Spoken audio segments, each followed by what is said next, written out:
أعوذ بالله من الشيطان الرجيم بسم الله الرحمن الرحيم يا أيها الناس اعبدوا ربكم الذي خلقكم والذين من قبلكم لعلكم تتقون۔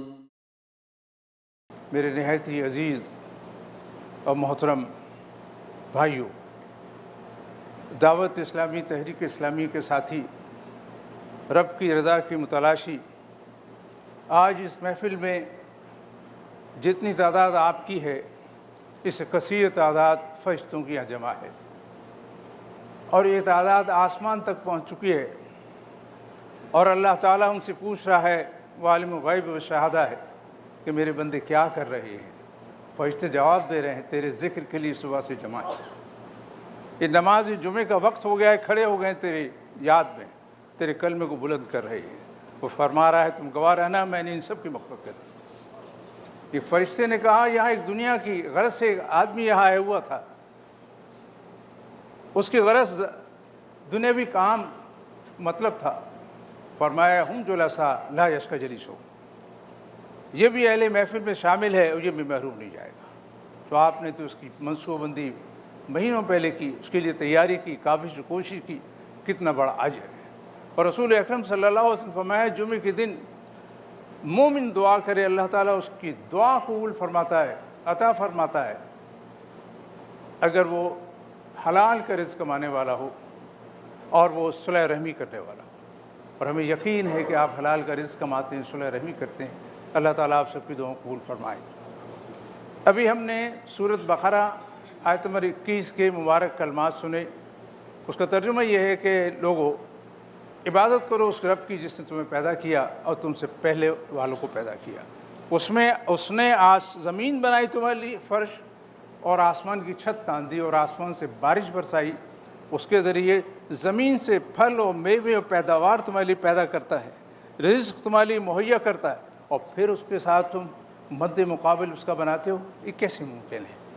آج ہمارا موضوع ان مبارک آیات اور مبارک کلمات کی روشنی میں کیا ہے، وہ اگلی آیت بتا رہی ہے، اور وہ یہ انداز سے بتا رہی ہے، فرمایا وَمَا خَلَقْتُ الْجِنَّ وَالْإِنسَ إِلَّا لِيَعْبُدُونَ، میں نے جنس اور انس اور جن کو اس سوائے اس کے اور کسی غرض کے لیے پیدا کیا کہ میری ہی عبادت کریں۔ اور سورہ یاسین میں بات یوں کہی گئی ہے، أَلَمْ أَعْهَدْ إِلَيْكُمْ يَا بَنِي آدَمَ أَلَّا تَعْبُدُوا الشَّيْطَانَ أَلَّا تَعْبُدُوا الشَّيْطَانَ أَلَّا تَعْبُدُوا الشَّيْطَانَ إِنَّهُ لَكُمْ عَدُوٌّ مُّبِينٌ وَأَنِ اعْبُدُونِي هَذَا صِرَاطٌ مُّسْتَقِيمٌ۔ بات آپ سمجھ چکے ہیں، اللہ کی بندگی، اللہ کی عبادت، شیطان کی بندگی نہیں کرنا، اللہ کی بندگی کرنا۔ آج اس حوالے سے کہ اللہ کی بندگی کیا ہے، اس کے کیا تقاضے ہیں، میرا اور آپ کا مقصد زندگی کیا ہے، آج اس خطبے میں، جمعے کے خطبے میں مختصراً ہم قرآن و سنت کی روشنی میں یہ جاننے اور سمجھنے کی کوشش کریں گے، اور یہ پیغام یہاں سے لے کے جائیں گے کہ آج یہ پروگرام ہم نے اٹینڈ کیا تھا، اس میں ہمارے سامنے یہ بات آئی تھی وَلَا تَهِنُوا وَلَا تَحْزَنُوا أَنْتُمُ الْأَعْلَوْنَ إِن كُنتُم مُّؤْمِنِينَ۔ دیکھو دل برداشتہ نہ ہو، دیکھو غم نہ کرو، تم ہی اعلیٰ عرفہ رہو گے اگر تم مومن ہو۔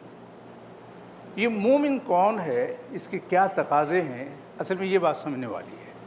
ہم چاہتے ہیں امت کا وقار بلند ہو، ہم چاہتے ہیں اللہ ہمارے مسائل حل کرے، ہم چاہتے ہیں حزن دور ہو، ہم چاہیں پریشانی دور ہو، بس مطالبہ ایک ہی ہے، اور وہ یہ ہے کہ مومن بن جائیں، میں اور آپ مومن بن جائیں۔ لہٰذا یہ ہمارے بھائیوں نے فیصلہ کیا، میں ان کو جزائے خیر دیتا ہوں، اللہ جزائے خیر دے۔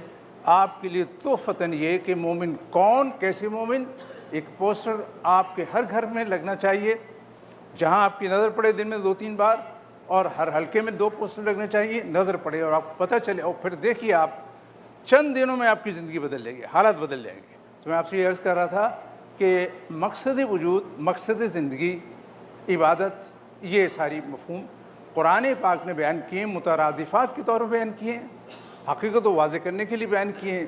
میں آپ کی خدمت میں آج جو بات میری پیش کروں گا وہ بالکل تفصیل نئی نکات کے طور پہ۔ پہلی بات یہ کہ یہ بندگی کا تقاضا جو کیا جا رہا ہے، یہ کیا ہے بندگی، عبادت سے کیا مراد ہے، ایھا الناس اعبدوا ربکم الذی، اس سے کیا مراد ہے اور اس کی حقیقت کیا ہے۔ دیکھیے عبادت کے سادہ معنی ہیں پوجا، پرستش، اطاعت و فرمانبرداری اور غلامی، یہ عربی میں اس کے معنی ہیں۔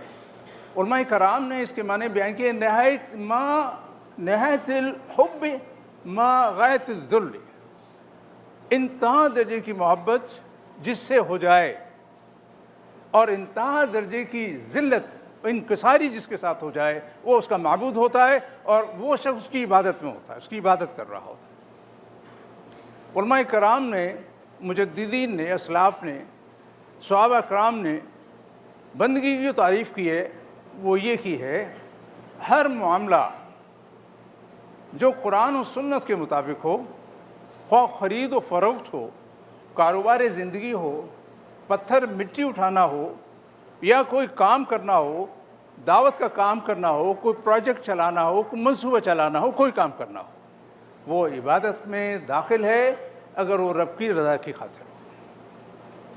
اصل میں یہ ہے مفہوم عبادت کا، اور یہ ہے بندگی کا مفہوم۔ اگر آپ چاہتے ہیں کہ یہ خطبہ 5 منٹ میں ختم ہو جائے تو ایک سوال کا جواب دے دیجئے، سب کا وقت بچ جائے گا۔ اب یہ بتائیے کہ ہم میں سے کون اس وقت جہاں بیٹھا ہوا اللہ کا بندہ نہیں ہے؟ اس کا مطلب سب اللہ کے بندے ہیں۔ اچھا ٹھیک ہے، اللہ کے بندے۔ یہ بار بار جو بات کی گئی ہے، کیا کی گئی ہے؟ یہ ہم جو دعوت دیتے ہیں، کیا دعوت دیتے ہیں؟ میں آپ سے بتاؤں کیا دیتے ہیں ہم اللہ کے بندے ہیں، ہم اس کا انکار نہیں کر سکتے۔ اللہ نے مجھے بندہ بنایا ہے، میری ریکویسٹ پہ نہیں بنایا، اس نے اپنی مرضی سے بنایا ہے۔ ہم یہ کہہ رہے ہیں جب اللہ کے بندے ہیں تو اللہ کے بندے بن کے رہیں، اللہ کے بندے بن کے دکھائیں۔ بس یہ بات مجھے کہنی ہے پورے خطبے میں۔ اگر یہ بات سمجھ میں آ گئی ہے، پیغام پہنچ چکا ہے، میسیج منتقل ہو چکا ہے، الحمدللہ۔ آپ بھی دعا کریں، ہم بھی دعا کرتے ہیں، لیکن اس کی ضرورت ابھی ہے۔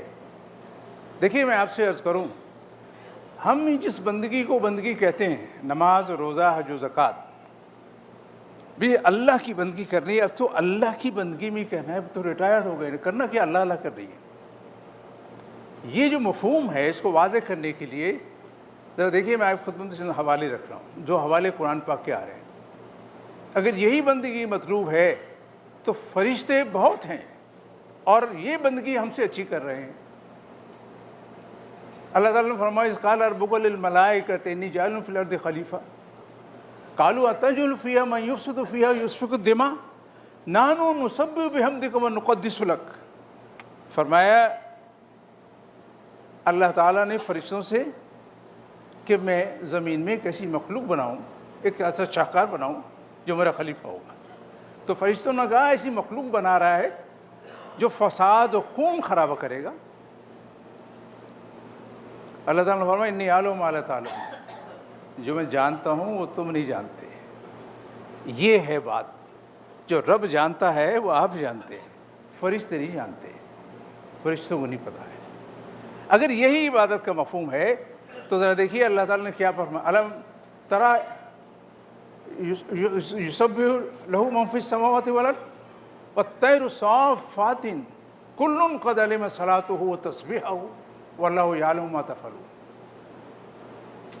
تم نے نہیں دیکھا اس کائنات کی ہر شے اس کی تسبیح بیان کر رہی ہے، اور یہ پرندے جو صف در صف اڑ رہے ہیں، کس نے ان کی تربیت کی، کس نے بتایا؟ ہر ایک کو معلوم ہے اس کی تسبیح کیا ہے، ہر ایک کو معلوم اس کی نماز کیا ہے۔ اچھا ذرا یہ تو بتائیے، چیونٹیاں جو پھر رہی ہیں، جو پرندے اڑ رہے ہیں، یہ ان سے پوچھے کہ ان کی نماز کیا ہے، تم کیسے نماز پڑھتی ہو؟ کسی سائنسدان نے، کسی مفکر نے پتہ لگایا، تحقیق کی، بتایا کہ یہ نمازیں پڑھتی ہیں ایسی؟ نہیں، ہمیں شعور ہی نہیں ہے، ہمیں شعور نہیں ہے۔ قرآن پاک سورہ نور آیت نمبر 41 میں یہ واضح کر رہا ہے کہ ہر مخلوق اس کی تسبیح کر رہی ہے، نماز پڑھ رہی ہے۔ اگر یہ نماز پڑھ رہی ہے، فرشتے نماز پڑھ رہے ہیں، اور مجھے بھی نماز کے لیے پیدا کیا گیا، تو یہ بتائیے مجھے کیوں پیدا کیا؟ میں آپ سے ذرا بتاؤں، آپ تھوڑی سی میرے ساتھ سفر کریں گے، ذرا حساب لگائیں آپ۔ رسول اکرم صلی اللہ علیہ وسلم فرماتے ہیں، معراج کے موقع پہ ہم گئے، یہاں گئے، جہاں گئے، جہاں گئے، ایک موقع ایسا آیا ہمارے سامنے بیت معمور آ گیا، بیت المعمور آ گیا، اور ہم دیکھا کہ یہاں فرشتے عبادت کر رہے ہیں، رب کی طواف کر رہے ہیں۔ یہ بات یہاں ختم نہیں ہو رہی ہے۔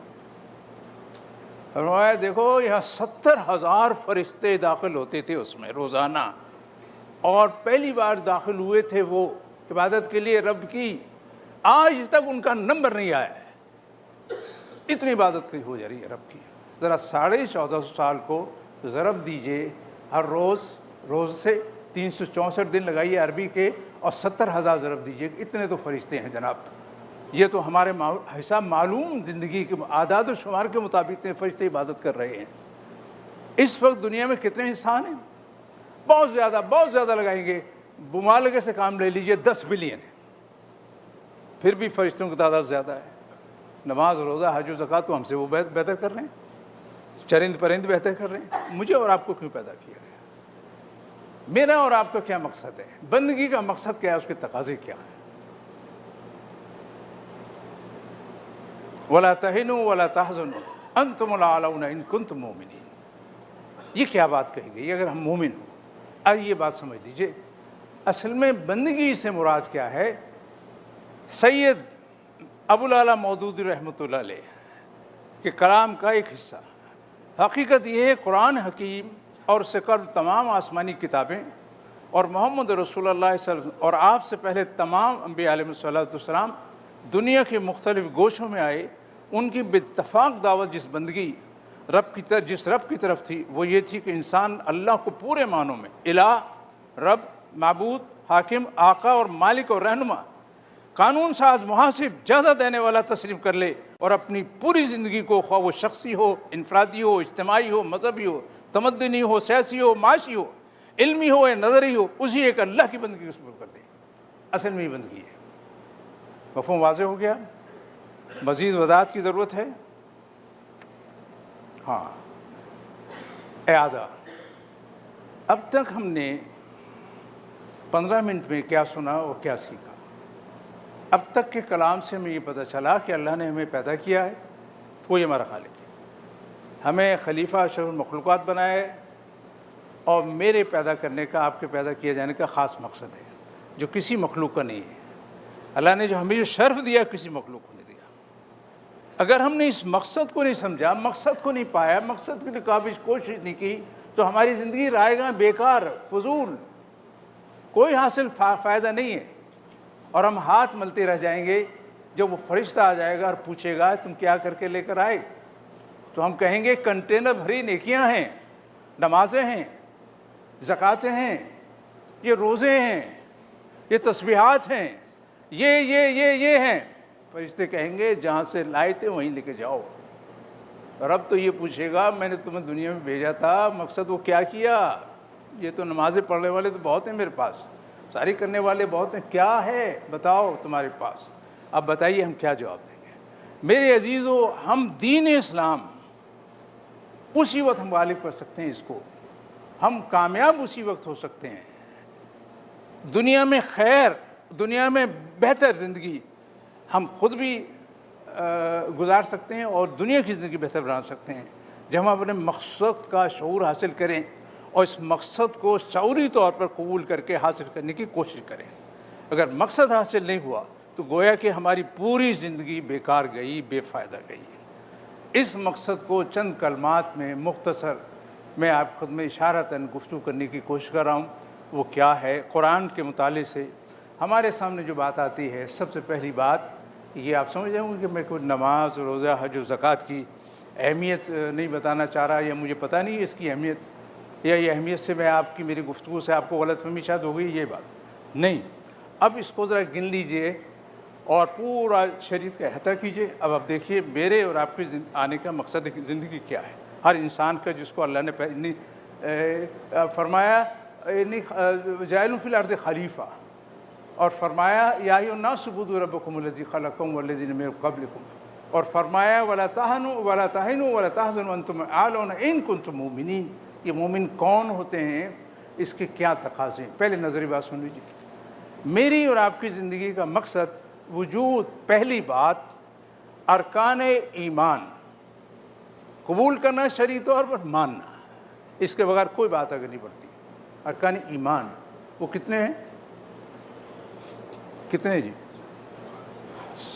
ویری گڈ، بہت سے، 7۔ تو اس پہ زیادہ گفتگو کرنے کی ضرورت نہیں۔ اس کے بعد ارکان اسلام، بنی الاسلام علی خمس، شہادت لا الہ الا اللہ و انی رسول اللہ، اقام الصلاۃ و ایتاء الزکوٰۃ، صوم رمضان، حج بیت من استطاع الیہ سبیلا، اس کے بعد کوئی بات آگے نہیں بڑھتی ہے۔ ارکان ایمان میں پختہ ہوا آدمی آگے بڑھے تب جا کے بندگی ادا کرنے کے وہ قابل۔ دوسری چیز، اہم چیز، اور وہ یہ ہے رب یہ چاہتا ہے میرے بندے اس کائنات میں علم، معرفت، مہارت حاصل کریں، نالج حاصل کریں۔ اس کائنات کے خزانوں سے مستفید ہونے کے لیے علم ضروری ہے، تحقیق ضروری ہے۔ اللہ تعالیٰ نے میرے لیے کیا کیا چیزیں رکھی، یہ میری ذمہ داری ہے، میں پتہ لگاؤں، کسی اور کی ذمہ داری نہیں ہے۔ میں اس کی تفصیل میں ابھی آپ کے چند نکات رکھوں گا۔ تیسرے، صفات الہی کا مظہر ہونا، یہ سارے کام رب خود آ کے کر سکتا ہے، اس نے کہا نہیں میرا خلیفہ کرے گا۔ اور چوتھے، اسلامی تشخص، اخلاقیات سے مزین ہونا، اور پانچویں، حقوق العباد کی ادائیگی، بندوں کے حقوق، اور چھٹے، خدمت خلق۔ یہ نہیں موڈ میں آیا کبھی چلو خیر بھی کر لینا چاہیے، بلکہ ایک شعار ہو، یہ میرے ضروری تمام کاموں میں شامل ایک حصہ ہو، اور ساتھ اعلاء کلمہ حق، کلمہ توحید، نفاذ دین، نفاذ شریعت اور دین کا کامل طور پہ نافذ کر دینا۔ اب آئیے ارکان ایمان کے بارے میں رسول اکرم صلی اللہ علیہ وسلم کی حدیث واضح ہے، حدیث جبریل واضح ہے، اور آپ نے جبریل علیہ السلام جب عرش مولا سے آئے، پوچھا یا رسول اللہ ایمان کیا ہے، تو آپ نے ارکان ایمان بتائے۔ معلوم ہوا اس کے بغیر کوئی بات آگے نہیں بڑھتی۔ پوچھا کہ یہ بتائیے ہمارا اسلام آپ نے واضح کیا، جو آپ کو معلوم ہے، ہم کو معلوم ہے، اللہ کا شکر ہے، میں ان کا شکریہ ادا کرتا ہوں، اور ہفتے میں ایک بار نماز، 2 رکعت نماز پڑھ کے میں شکریہ ادا کرتا ہوں۔ اللہ تعالیٰ ان کو جزائے خیر دے کہ انہوں نے کتابوں کے ذریعے ہمیں زندہ رکھا ہوا ہے، ہمارے دین کو زندہ رکھا ہے، اور ہمیں اتنی بڑی سپورٹ اور مدد مہیا کی ہے کہ انسان بھولتے دیر نہیں لگتی، بار بار اس کو ہم پڑھتے ہیں اور بار بار ہم جذبہ پیدا کرتے ہیں، آگے بڑھاتے ہیں۔ تو ارکان ایمان، ارکان اسلام مضبوط کیے۔ رسول اکرم صلی اللہ علیہ وسلم من ترک صلاۃ متعمدا فقط کفر، جس نے ایک نماز جان بوجھ کے چھوڑی، اس کو صحیح نہیں ادا کی، وقت کے بعد ادا کی، اس نے کفر کیا ہے، اور وہ دین سے، اسلام سے عملی طور پر نکل چکا ہے۔ اب دوسری بات جو آتی ہے وہ یہ کہ اہم مہارت حاصل کرنا، علم حاصل کرنا، اور دنیا کے خزانوں سے، دنیا میں اللہ تعالیٰ نے خزانے رکھیں، اس کی معرفت، ان میں دسترت، اور ان کا استعمال اپنے لیے، اپنی زندگی بہتر بنائیں اور عالم کی زندگی بہتر بنائیں۔ یہ خزانے آپ کے لیے ہیں۔ قرآن فرماتا ہے اعلم انہ لا الہ الا اللہ، اور اللہ تعالیٰ واضح قرآن میں رکھ رہا ہے سب سے بڑا درجہ عالم کا ہے، اور مجھ سے ڈرتے، خوف رکھنے والے وہی جو اہل علم ہیں۔ علم کی بہت ضرورت ہے، بغیر علم کے کوئی کام کسی قسم کا کیا نہیں جا سکتا۔ یا میری مراد اس علم سے نہیں ہے جو یونیورسٹی، کالجز وغیرہ، وہ بھی ہے، وہ ضروری ہے، وہ تعلیم ہے، وہ تعلم ہے، وہ پیسے سے خرچ کر کے، ایفرٹ سے دنیا کے علوم کیا جاتا ہے۔ میں جس علم کی بات کرتا ہوں اس کی نظر میں یہ فنون ہے۔ علم الوحی، علم حقیقت، وہ معرفت حاصل کرنا۔ ایک شخص عالم ہوتا ہے اگرچہ کہ کسی یونیورسٹی کالج میں نہیں جاتا، اور ایک شخص جاہل ہوتا ہے، اس کے بعد ڈگریاں ہوتی ہیں۔ آپ نے کبھی دیکھا ہے بڑے پڑھے لکھے لوگوں کو جاہل لوگوں کو دیکھا ہے؟ اس سے جاہل، ہمارے عام لوگ یہ بات کیا کرتے ہیں۔ تو علم حاصل کریں، اور وہ فنون بھی حاصل کریں، اور دنیا میں درستس ہر چیز میں حاصل کر کے آگے بڑھیں۔ آج دیکھیے 2 بڑے ملکوں نے چاند میں اپنی گاڑی، اپنا مشینیں بھیج دی۔ دیکھیے چائنا بھی وہاں پہنچا ہے 30 سال کے بعد۔ چائنا سے تو پوچھئے کہ 2 بڑے ملکوں نے جب چاند گاڑی بھیج دی تھی، چاند میں تحقیق کی، تمہیں کیا ضرورت پیش آئی تھی 36 سال کے بعد؟ ابھی پچھلے سال کی بات، دسمبر کی، میرے پاس ساری معلومات ہیں، میں آپ کو زیادہ وقت نہیں لینا چاہتا۔ سوال میں نے کیا، یہ بتائیے چائنا کو کیا ضرورت پیش آئی؟ وہ تو ساری تحقیقات موجود ہیں، انہوں نے دے دی ہیں۔ انہوں نے کہا جی no, we want to know our own what is there, یہ ان کی انفارمیشن ہے، we want to know our self. یہ چائنیز کہتا ہے ہم خود جاننا چاہتے ہیں۔ دیکھا آپ نے، آج اس کا دور ہے، یہ دور آپ کا بھی آ سکتا ہے اگر وہ آپ اپنے جذبہ پیدا کر لیں۔ یہ صاحب ایمان، صاحب قرآن نہیں ہے۔ تو میرے عزیزوں، میں آپ سے کہہ رہا تھا، آپ دائی، آپ اللہ کے رحمت دینی اقامت، آپ بہتر انسان بننا چاہتے ہیں، بغیر علم کے نہیں حاصل ہو سکتا۔ ایک دائی دعوت اسی وقت دے سکتا ہے جب تک اس کو یقین ہو جو دعوت دے رہا ہے اس کا علم ہو۔ اب دوسری چیز اس کے ساتھ ضروری ہے، بندگی رب کے تقاضے پورے کرنے کے لیے اپنے اندر صفات پیدا کریں، صفات رحمانی پیدا کریں۔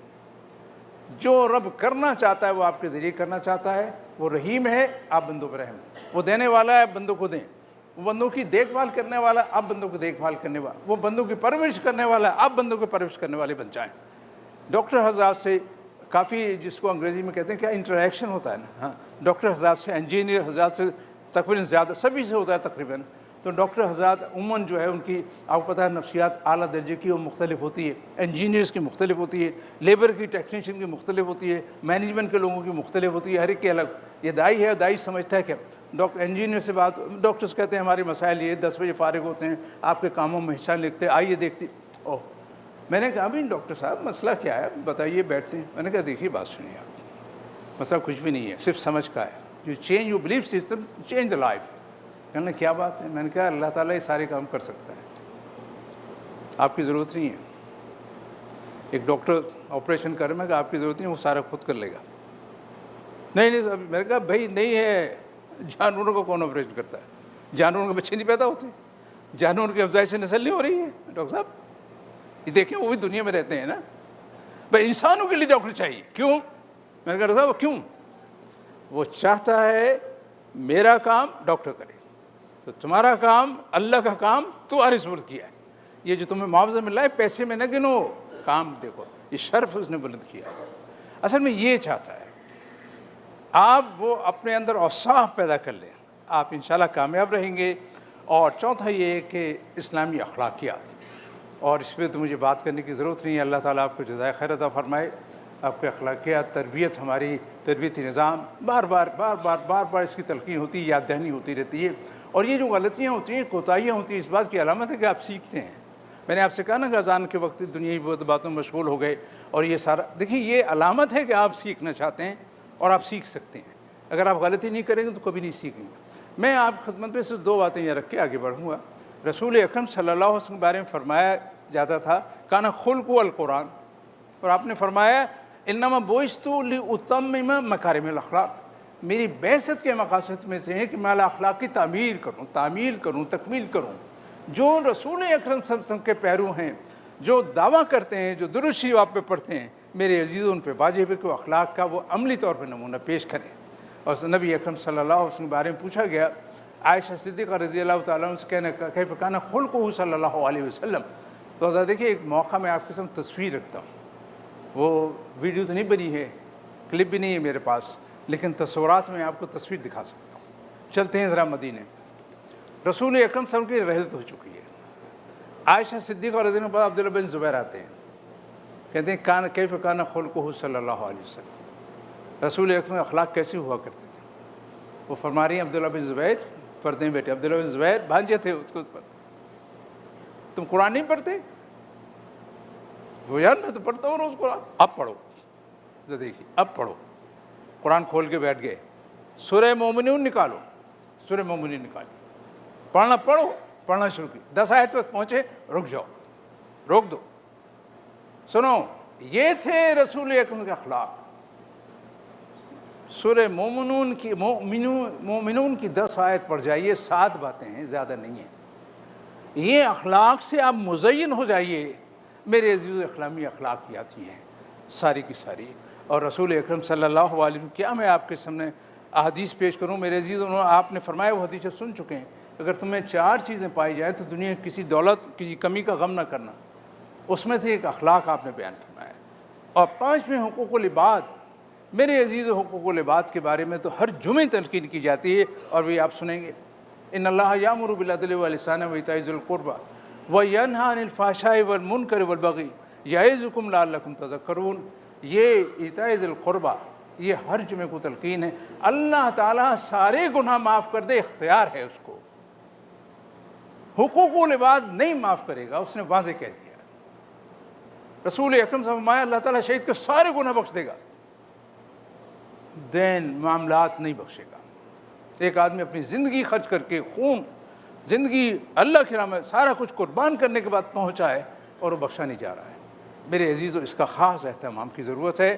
اور جماعت کا حق، آپ کے اقارب کا حق، آپ کے والدین کا حق، یہ بہت بڑا حق ہے اللہ کی بات، وَاعْبُدُوا اللَّهَ وَلَا تُشْرِكُوا بِهِ شَيْئًا وَبِالْوَالِدَيْنِ إِحْسَانًا۔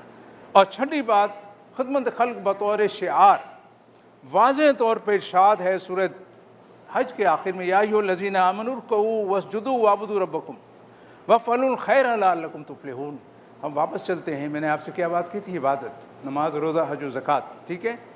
وہ یہاں بات ہو رہی ہے، نماز اور روزہ حج کی زکوٰۃ کی بات کی اللہ تعالیٰ نے، اور پھر فرمایا وَافْعَلُوا الْخَيْرَ۔